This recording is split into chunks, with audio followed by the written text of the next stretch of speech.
What is up, guys? Gideon here. Today we're doing something a little bit different, and I thought, do you know what? I had this little idea, and I thought I need to share this with my followers. I need to figure this out and see if this is going to work. Because see, what's been happening lately is that the channel's been popping off. I mean, it's been doing really well, and not I honestly didn't expect it, but I'm going to take it. I mean, why not? Um, and I've had a few messages kind of talking about, I suppose, that it's an interesting combination of me being a therapist and me being a gamer. You know, the kind of idea of my channel.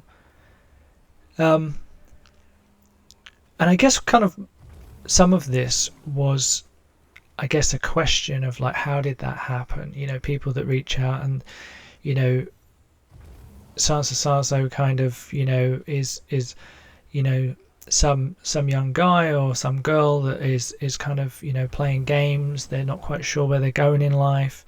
They're trying to figure things out, and you know, they don't know how to get from where they are to maybe, you know, maybe they're interested in psychology. A lot of people are.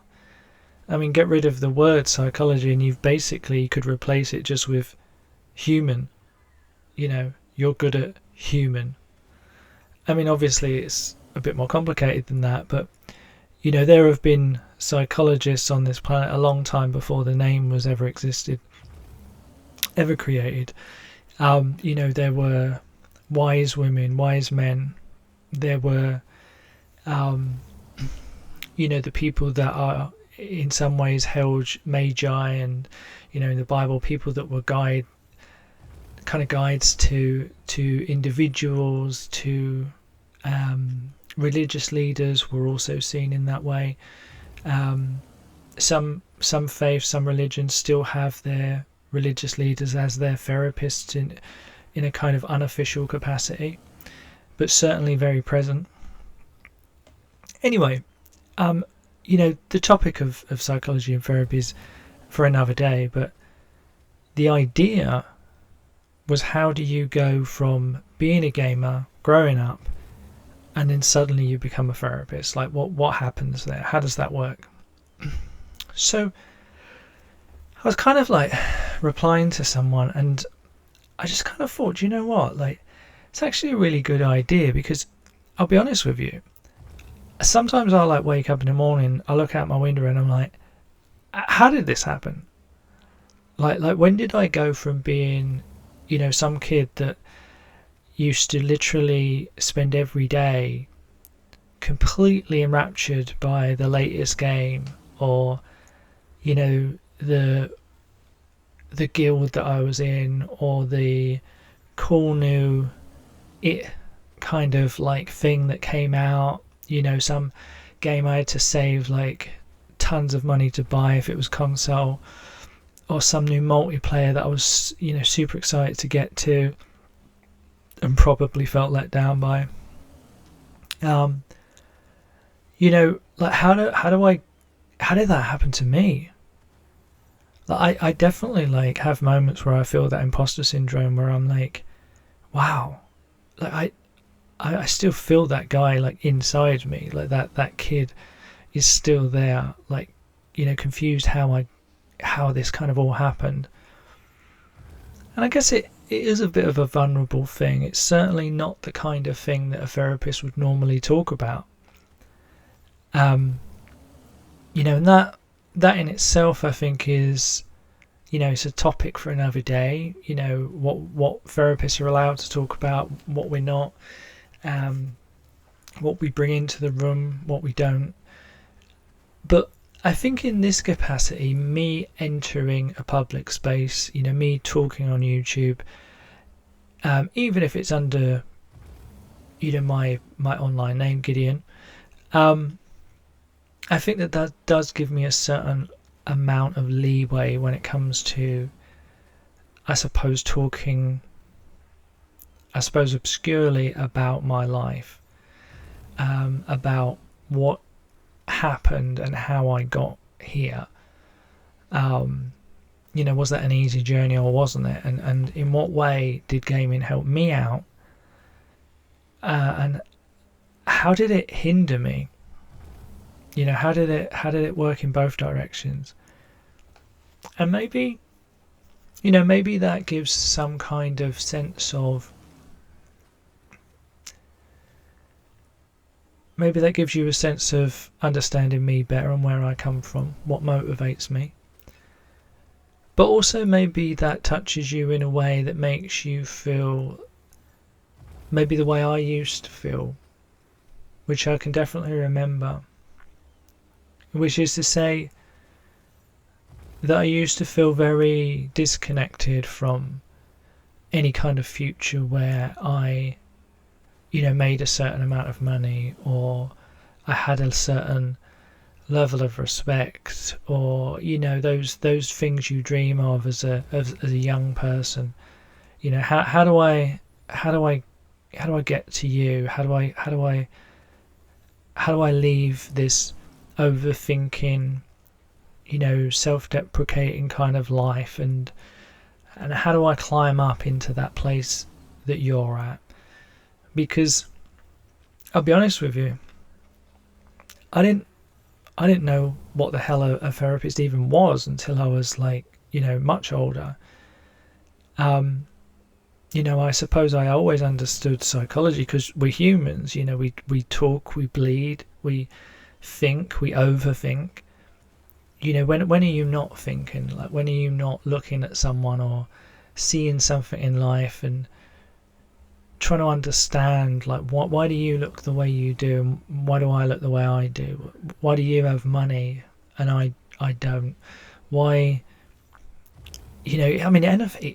why do you smell the way you do? Why do you wear those clothes? Why do you look different to me?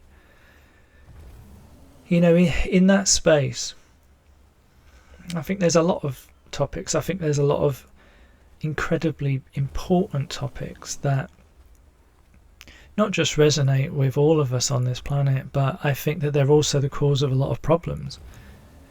I always remember the analogy, when I was growing up it's an analogy now, but it was a real event back then. I remember kind of seeing this little boy in an Asda, and there was a guy that was being pushed around, and he had one leg,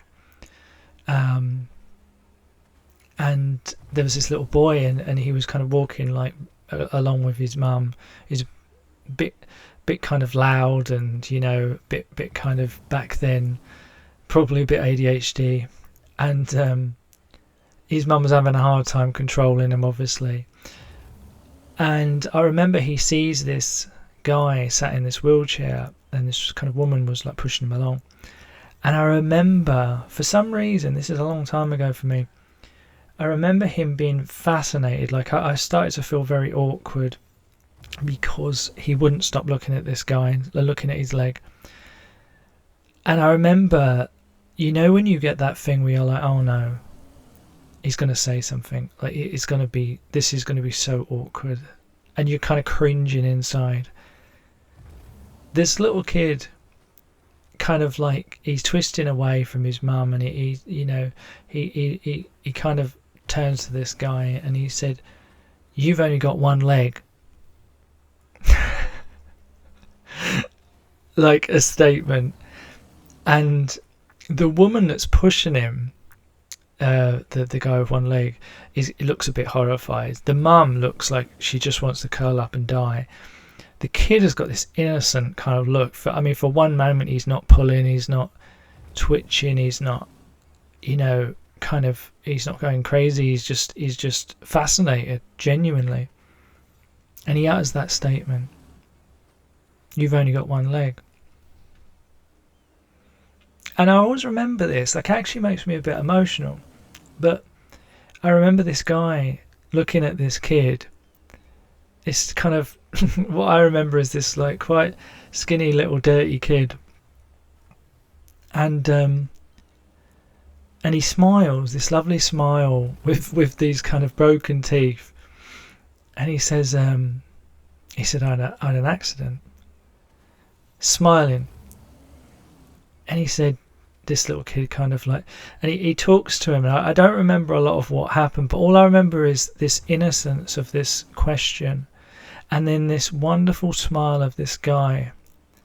And I'm looking at this, and in any other bracket of society there would be judgment of some type. This dirty little kid off some council estate in England, no doubt, and this gap-toothed, broken, guy, disabled guy in a wheelchair, and in this one moment, different ages, different lives, they meet in that place, and rather than it being something bad or negative or whatever, the guy smiles and he answers his questions, and he's smiling all the way through, and it is the most genuine interaction. And I don't think I really understood what I was seeing back then.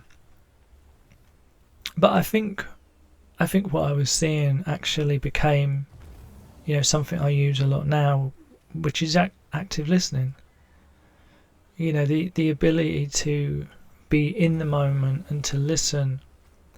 And even if you feel something, an emotion, a memory, a connection or a cultural difference or whatever it might be, whatever your brain filters that visual, that auditory stimulus as, that you kind of control that, and you ground yourself and you say, actually, what are they saying? What is the question? Not what do I want to say, but what did they ask? How many times in life have we fallen foul of that? When you're in a relationship or you're in an argument, and rather than hearing the question, you hear what you believe they're asking. You answer the question that you feel they want to know. In your words, maybe the real question. Now, maybe that's not you. Maybe that's me. Maybe I'm talking from my own experience there. But I think there was an innocence to that moment. And that innocence, I think, kind of transcended so many things, so many elements. And in some ways it stayed with me. It kind of became a part of so many other things in life that I suppose were touched by it in some way, almost like an archetype. If you're not sure what an archetype is, it kind of a central symbolic figure, as it were, like a symbolic kind of concept which incorporates lots of different things. Like a tarot card is kind of what we see visually. A symbol that represents a bigger concept, like a skeleton with a scythe might be death. It might, represent that. Or a guy with a white beard might be God or Father Christmas. So I guess it's a way to kind of abbreviate, information, kind of, or conglomerate, bring it all together. But this does, I suppose, give us an interesting starting point here, because I suppose this is a journey that is about me. This is what I said I would do. This is why I'm here today. I said I would tell you how I found gaming. So what I'm going to do, and I might change this, but I'm keeping this loose, because I don't know how people are going to react to this. Maybe they'll want my normal videos, maybe they won't. Maybe I'll just let these sit in a different playlist and people can visit them. I don't expect these to get views that my normal channel would, but maybe people do relate. Or maybe they listen to my stupid voice and they think like, yeah, that's sounds different. He's obviously from a different place or culture or whatever. Wherever you're listening to this from, whatever part of the world, whoever your mum and dad are, or even if you have none, I don't think there's a point in life where we don't sometimes feel that we are not living up to our potential. where we don't feel that we are wasting our time or that we are less than we could be. Maybe we blame other people for that. Maybe we blame ourselves. Or maybe you are one of those people that believe you have nothing that you need to become or to be. I don't know if I am jealous of that or feel sad, for that person, but I can certainly relate to being a young boy and growing up, in the south of England, and feeling very, very disconnected, very unsure, very emotional. My memories, my earliest memories. Now, it's probably worth mentioning before I kind of really begin is that what I don't want to do is, I want to answer the question about gaming, but the problem is if I answer the question about gaming and then I add in becoming a therapist, the problem is that I feel like it's going to get kind of quite marred. Like some people will maybe be interested in the therapy side, psychology side, that educational element of it. Maybe some people will be more interested in the gaming side, and maybe, so I don't really want to pack it all together, but I also don't want to jump around time wise and get confused or confuse other people. So I think what I'm going to do is I'm going to do this series as kind of a filler for when I'm doing the content for my gaming.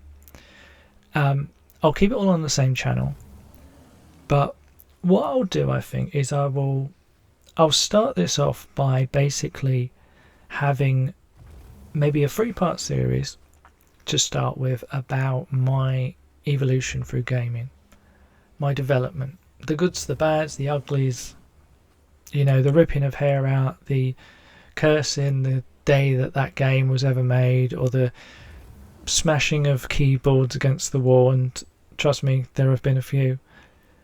And then maybe by the end of that, if I feel comfortable enough, maybe I will talk about the therapy side. And why I say if I feel comfortable enough is because the difficulty talking about therapy is that I don't want to do you guys a disservice. I'm not going to go into the deep kind of super kind of logical stuff in terms of my real name and all of that stuff. I don't think that's really relevant to this, but the thing is here is I don't want to not talk about myself in a way that is not organic. If I want to talk about the horrible things that happened to me as a kid and they're relevant to why I began as a therapist, then I'm going to do that. Maybe my protection there is that I don't have to kind of say, oh hey, this is who I am, and I'm a professional therapist and I go off and I work with people and they see me as this very upstanding kind of guy and all the rest of it, but they know my past now because I did this video. Maybe that's my protection, maybe that's how I get to do this. But either way, I think it, as I say, having a channel and being able to work through my online name, it gives me the option, it gives me a way to do this. And I guess I wonder, maybe people will be interested in that. Maybe that might mean something to you guys. Maybe not. But is that not what YouTube's all about? A million videos a day that people care or don't care about. They're becoming more and more clickbait, more and more, how can I annoy someone? How can I, this guy that goes to Korea or whatever and he's annoying people and he gets arrested,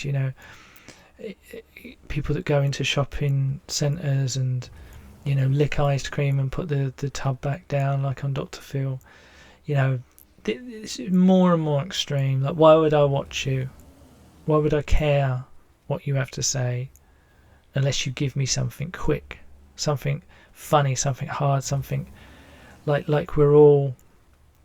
What are those things when you're a little baby? Those kind of like the stuff they put above your cot, and it's got it kind of lights up your senses basically. It's got bright colours, it's got twirly things and makes noises, and you know what I mean.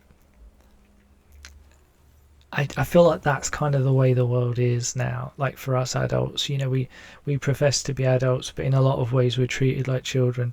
We want the bright things. We want the new iPhone. We want the red car. We want fast and scary and salty and sugary and all the extremes.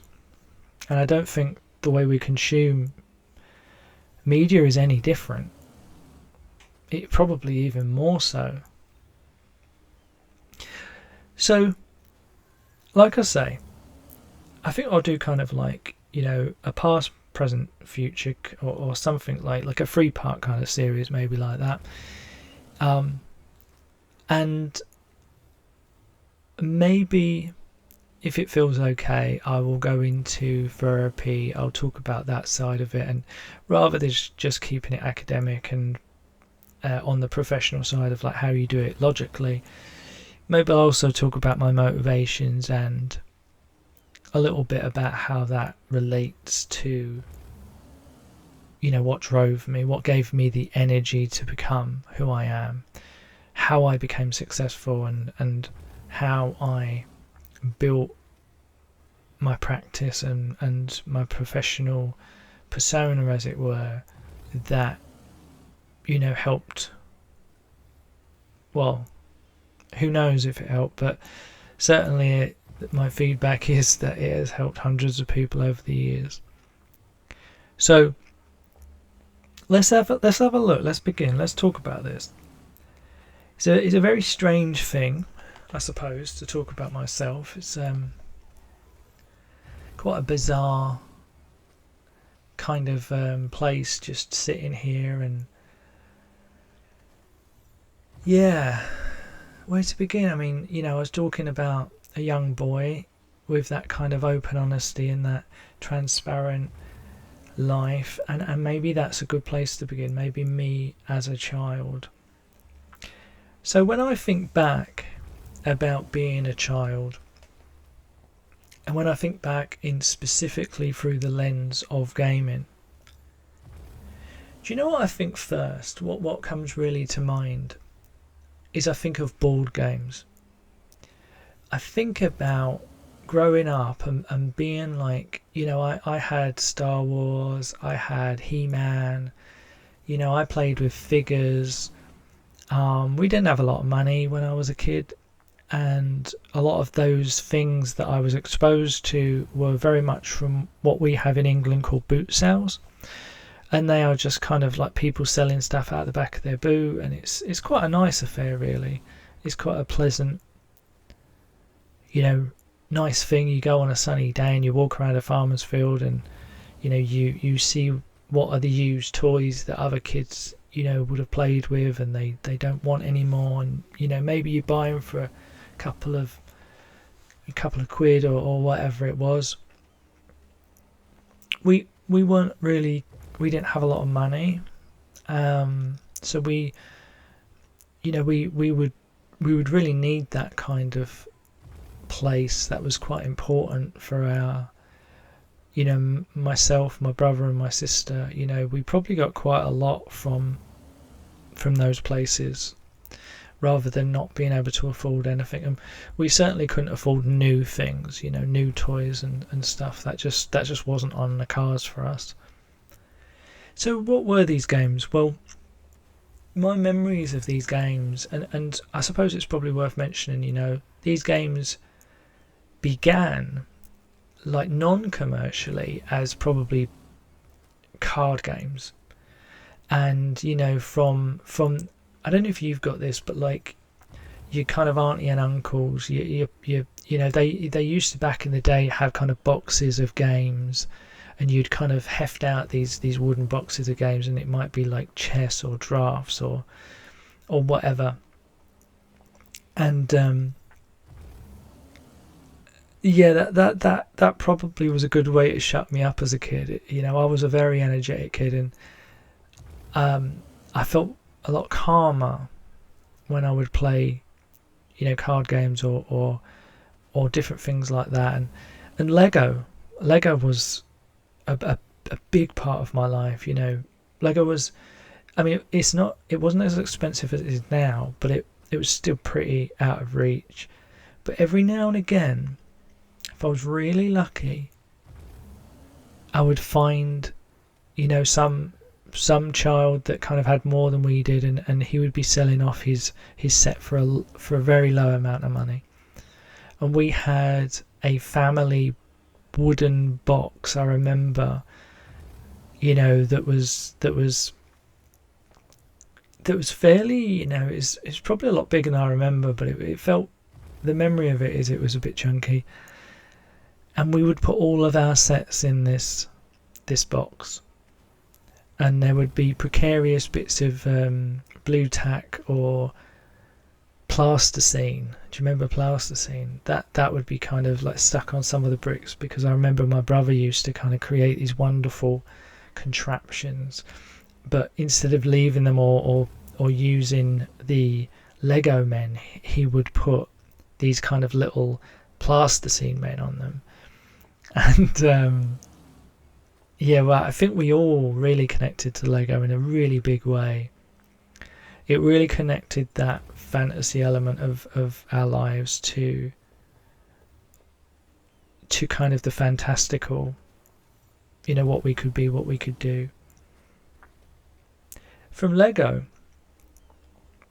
I kind of remember getting to a place where there was this one game, this one board game, and this was, I feel, really instrumental. It was a game called Hero Quest. Now, about the same time, there was also a game called Space Crusade. Now, Space Crusade, for anyone, I mean, it's fairly poignant to what is playing in the background here with old Boris. Space Crusade was Games Workshop, as far as I'm aware. I mean, it was essentially the core Space Marines versus Tyranids, but obviously I didn't know that back then. It was just this super interesting with these beautiful models, and you have this board, but you have these really detailed, fantastical aliens and, you know, armored knights, and it was just so cool. And I remember playing with my brother, and we always used to make his wife be the dungeon master, which was kind of the worst person in the game. You know, you get to kind of gang up on them, and, you know, they put all their models out as you enter a room, and then you kill all of them, and you kind of high-five in each other because you've survived and you've got all the money and the gold, and the person that has the thankless task of the dungeon master just basically has to wait for you to get into the next room and hope that they can damage you in any way or impede your success. But we loved it. And my brother was 10 years older than me. He was you know, he was in a different place in life, but, you know, he had this amazing ability to, you know, spend time with me and give me a connection through that game, the fantasy world of Hero Quest, you know, warriors and mages and all of that. Now, this is something I might go into in the other 3-part series if I do that, but I think it's also relevant for me to mention that I grew up in a very, very religious way. I was essentially born into a very, very strong, very dominating religion. A religion that, you know, some people these days call a cult. It was very, very strong, very, very kind of Christian values, but very dominating, very kind of in-house. You know, your friends are all of that religion. You know, you're supposed to kind of stay, you know, just with the people that you know. And for a little kid, that was quite confusing. But I guess I kind of grew up in a suit even as a little baby, as a little boy. I grew up reading about Revelation, and Revelation was the ultimate fantastical. It was demons and angels and gods and bizarre and weird and magical, and it completely different from what I see the Bible and the stories in the Bible as now. I don't class myself as a particularly religious person anymore. Maybe I'd use the word spiritual. I think that gives me a broad enough perspective. There's respect there, but religion is not for me anymore. But I work with a lot of religious people, and it doesn't hold me back. It's not a problem. But I thank it. I thank it for those early years, because those years of those beautiful angels and those, Michael battling Lucifer and the Morning Star and all these wonderful things, I think saturated my little mind.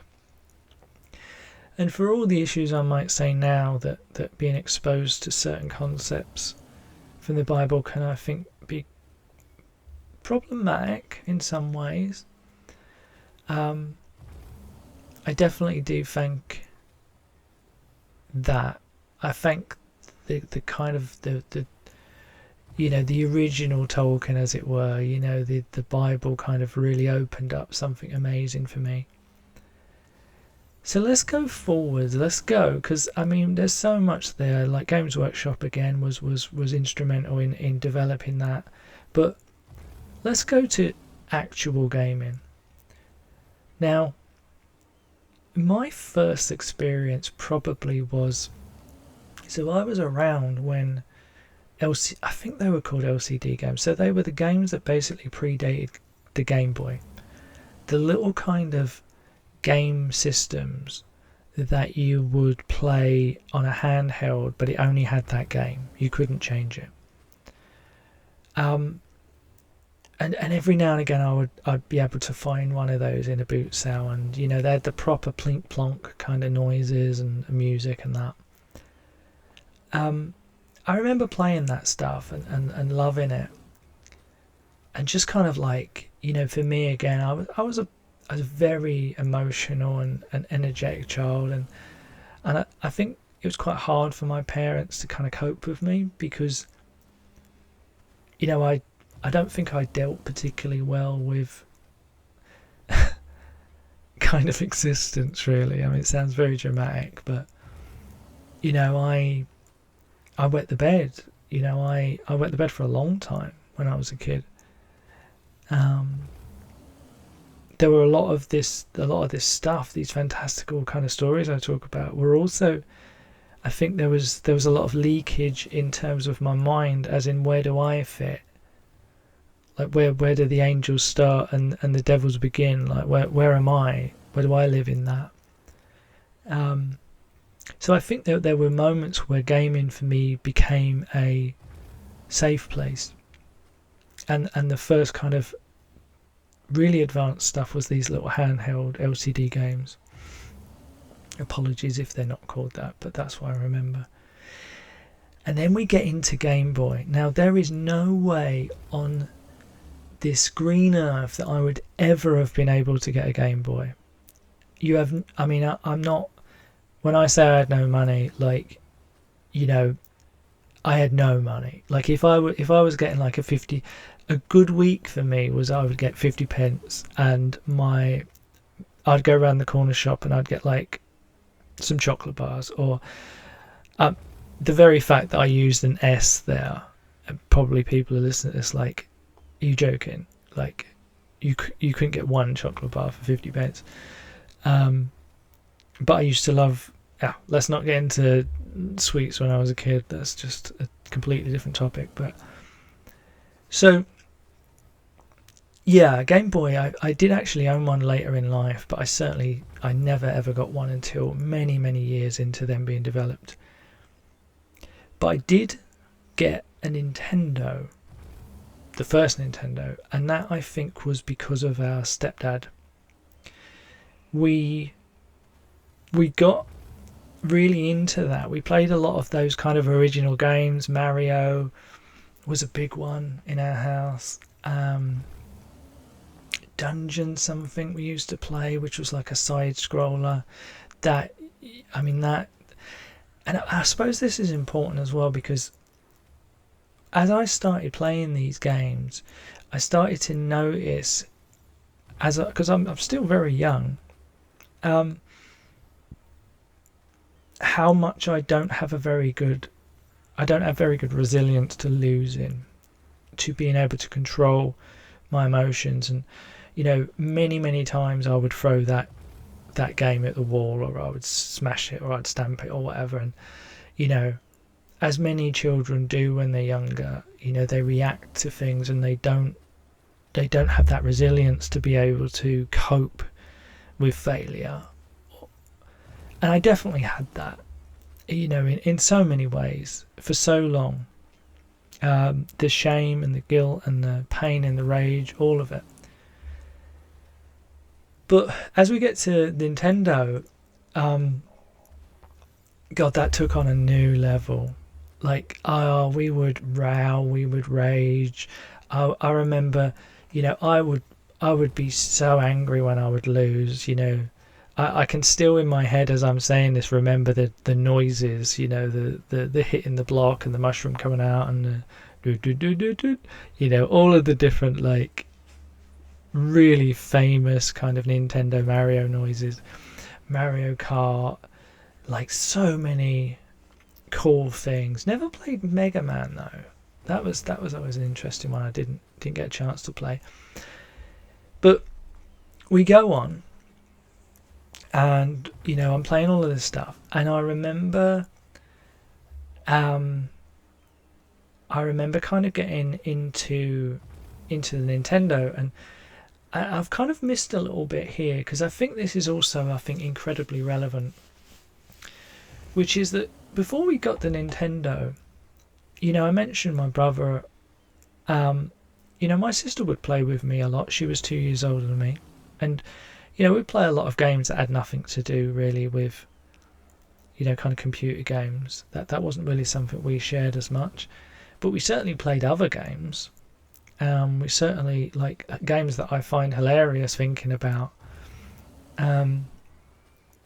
Like, I think we were joking a while ago, we were talking about this, and one of the games we'd invented was we would sit out in the hall, in the kind of, like, the kind of hallway, and we'd sit on the floor, and we'd put our legs either side touching the wall and maybe the staircase, and she'd sit at the other end, and we'd have a tennis ball, and we'd kind of shoot it across the floor, and the goal was kind of your legs in a V. And as I was talking about this, I was like, wait a sec, a V? That means that the goal goes into your legs and then smashes into your groin.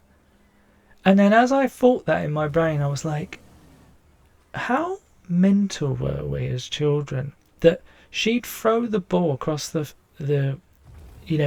fairly long hallway, and if she was lucky, it would smack into my groin, where we would both cheer because she'd scored a goal. I don't really know what to do with that. I'm like, that is kind of definitely like the way, I don't remember any memories where that seemed weird when it was her. I don't think I was very particularly dexterous or good at any of these games. So I don't really remember her kind of ever being like, ouch. But I do remember bizarre moments where I'd be like, oh, you got me, you got a goal, as opposed to you just smacked me in my privates kind of thing. And we would laugh, and it would be hilarious as a child. But we did used to play Nintendo together, and these were very important moments, these family moments. And one of the most, and I don't feel bad saying this, but one of the most integral influences, I think, growing up when it comes to gaming for me was, I think, the evolution of my brother's computer. Now, this is really going to go back a bit now, because probably the first computer I knew my brother had, and remember this is before the Nintendo, was maybe an Amstrad. Now, an Amstrad computer was a tape player. It was an old kind of thing. This is back when, you know, the graphics would be line by line, and, you know, side scrollers and that was all kind of the rage back then. And I remember, like, I don't remember playing these games a lot, because I kind of was a little, I don't know what the nice way of putting it is, but I was definitely like the naughty one. Like, you know, don't put things near me because I'll bite them or break them. Like that's pretty much the memories I had of me. So what I do remember is watching my brother like a hawk, like a voyeur of gaming. I remember vividly watching all of these different games that he would play. And the ones that stand out, I remember him playing Aliens, the big franchise. And I remember he had this pad next to his computer. And as he would play this game, he had like these split screens of all of these different soldiers that would have heart monitors. And I remember him drawing on this kind of square, probably used for mathematics or something, but this like paper that had like these squares on, and he would draw these blocks, which I would imagine was like he was creating this map. And he would kind of go through this, and then an alien would jump out, and he'd fight the alien, and, you know, maybe some of his squad would die. And I didn't understand really what this was. I didn't know what Aliens were, you know, as a franchise back then. But I remember it being fascinating watching him sitting there, wide-eyed, you know, experiencing my first real understanding of gaming, and why someone would do it, and why they do it, and what it meant to my brother. And my brother played a lot of different games, you know, from the Amstrad to the Commodore. You know, I remember my sister playing a little bit of like platform games, and, you know, Manic Miner. My God, that is an old game. The old kind of Donkey Kong kind of games and that.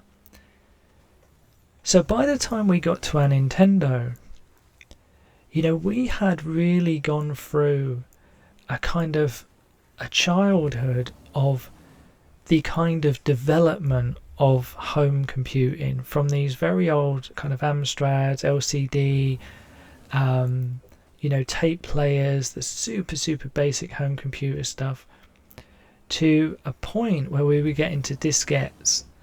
And, you know, we were getting those early games, those really interesting kind of early games, and, you know, it was evolving, you know, very quickly. Kind of by the time that we suddenly get into the Nintendo, you know, things really started to speed up then. And remember, this was my stepdad's Nintendo.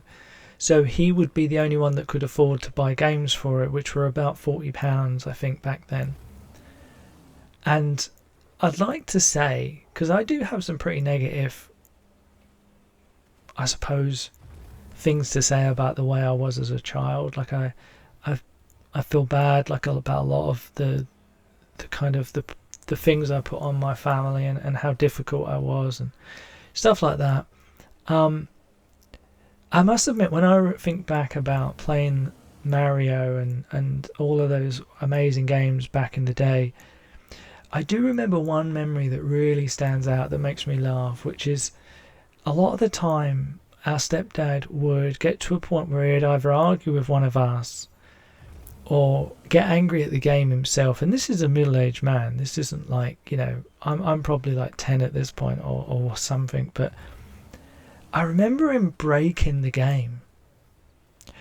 Not breaking the game as in the graphics, you know, freeze or something, but I remember him actually snapping these cartridges, this new type of gaming, the cartridge that you'd get on a Nintendo, which is impressive. Or he'd throw it on the fire. We had like a kind of like an old school open fire.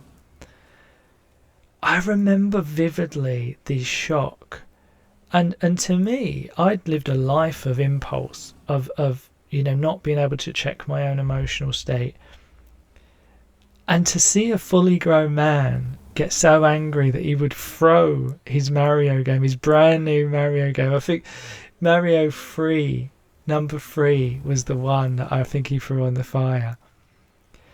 I mean, that, in a weird way, that made sense to me. But when I think back now, and when I think back in the past, actually it feels so weird to think about how that differential in age, and how he had a problem controlling his emotions as much as I did, and yet we came from such different places.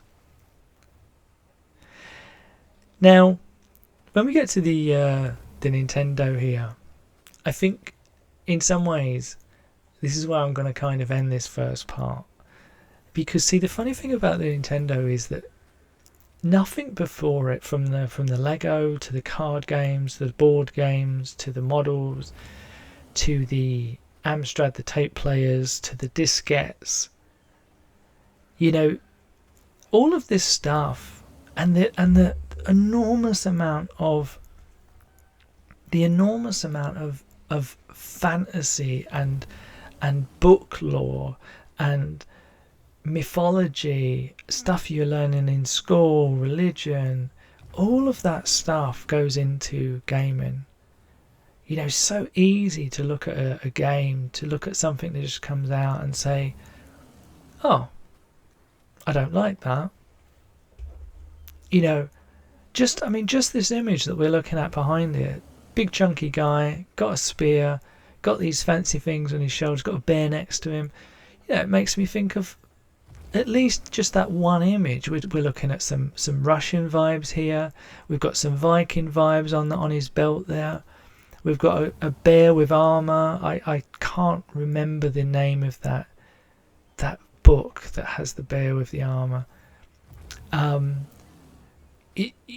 Like the snow elements of it, the hat.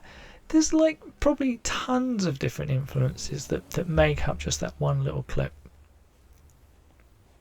So I think what I really want to kind of close on here is to say that the formative years of me becoming a gamer were really predicated on the basis that I would really get whatever I was given.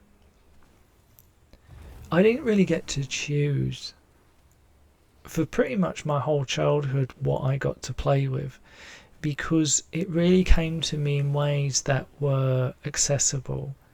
A box that I found that might have had some cards in it, or a book, or a model, or maybe that would be a model I really wanted. Maybe it didn't have an arm, or maybe it was a bit dirty, or the mechanism didn't work. Maybe I would play with my cousins that were better, or newer. I didn't have a bad childhood. I didn't feel any kind of loss, or any kind of like I can't be what they are. Not in any way I can remember, at least. I loved boot sales. I loved the toys I have. I certainly love Lego. And I loved watching my brother and watching what it meant, this thing that he would use, this thing that he would enjoy for hours and hours. And I that meant so much to me in such a kind of a way that I don't even really fully understand even now. But I do know that by the time we got to Nintendo, and by the time that our culture had got to that point, things had started to move a lot quicker. The internet was, kind of getting into the broadband stage. The speeds were speeding right up. The graphics were speeding up. Consoles and PCs were kind of like, we were trying to understand what was the better way of doing it, which was the cheaper way of doing it. consoles were becoming more expensive. The Sega Mega Drive was coming out. This is before Xbox and PlayStation, I think. And these were the things, all of these like things conjoining and conglomerating and converging into this young Gideon, this little boy that felt all of this emotion and didn't really know what to do with it, to be honest. Didn't, as I say, really know his place in life. And I think what I found, without knowing I'd found it, was maybe just like that analogy of the kid in Asda. Maybe the old guy with the broken teeth wasn't literally in front of me, but maybe he was represented by this door, a door that maybe other people helped me to walk through. Maybe the boot sale, maybe my stepdad, maybe my brother, maybe a million different things, maybe even a religion as well. But maybe it wasn't a door I got to create, but it was definitely a door that I felt a connection to. And it is a door that I think gave me access to many of the things that I appreciate now in my life. Many of the things that led me to not just become someone that uses gaming as a way to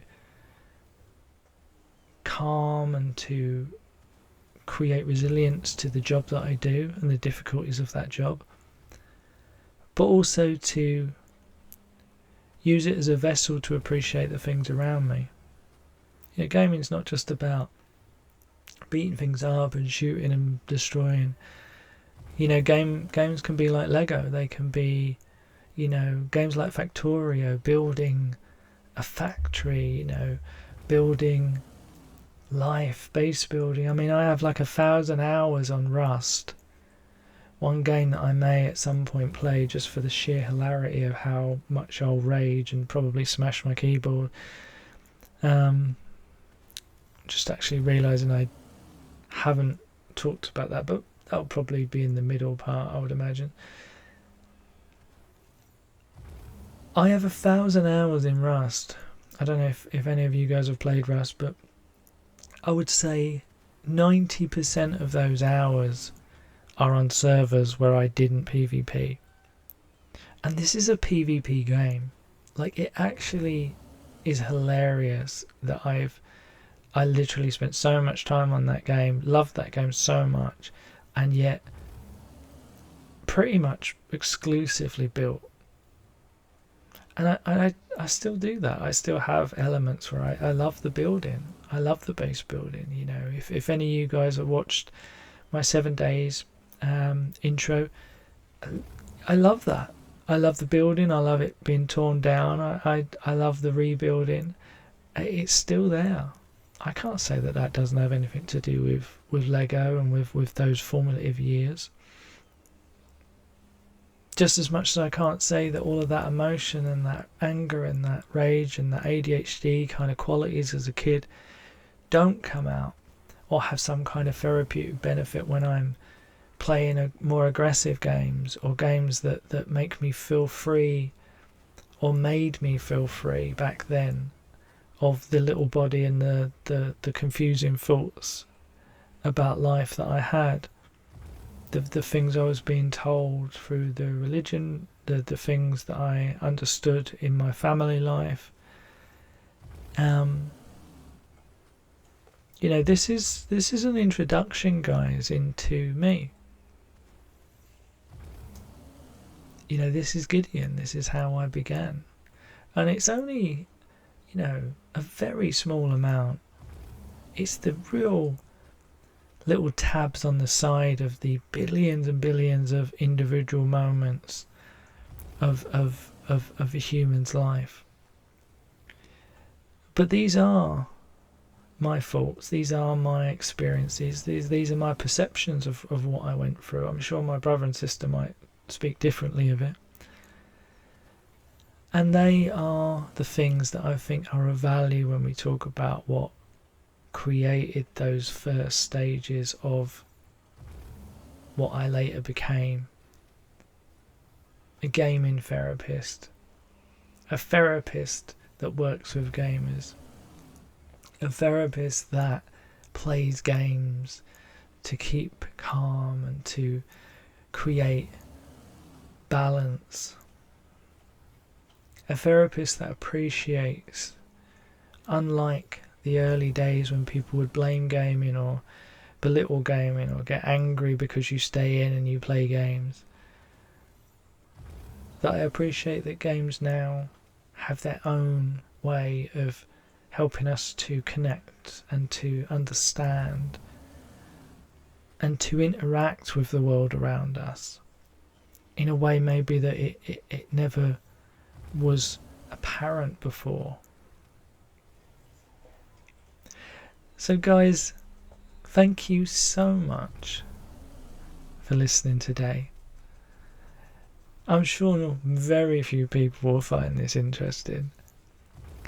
There will of course be some hilarity and some awkwardness as we travel through the middle and the present years of how I get to the place I'm in now. But I hope you stick around for that. If you haven't caught recently my latest video, go check that out. That should be popping up probably any minute. Amazing, hilarious playthrough of Dredge. And I will be very soon starting getting my next video ready as well. So yeah, if you see these pop up, these won't be the majority by any means of the videos I make, but maybe you like them.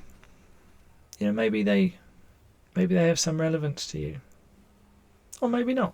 Maybe you stick to the gaming stuff, but I think sometimes it's, if only for ourselves, it can be good to, you know, remind ourselves of the journey we've been on, remind us of how we got to where we are, and maybe, just maybe, that gives someone the piece of the puzzle that they didn't have to figure out how they get to that next stage in their life. So this is Gideon, and I will talk to you very soon for another amazing video. Thank you so much for listening. Gideon out.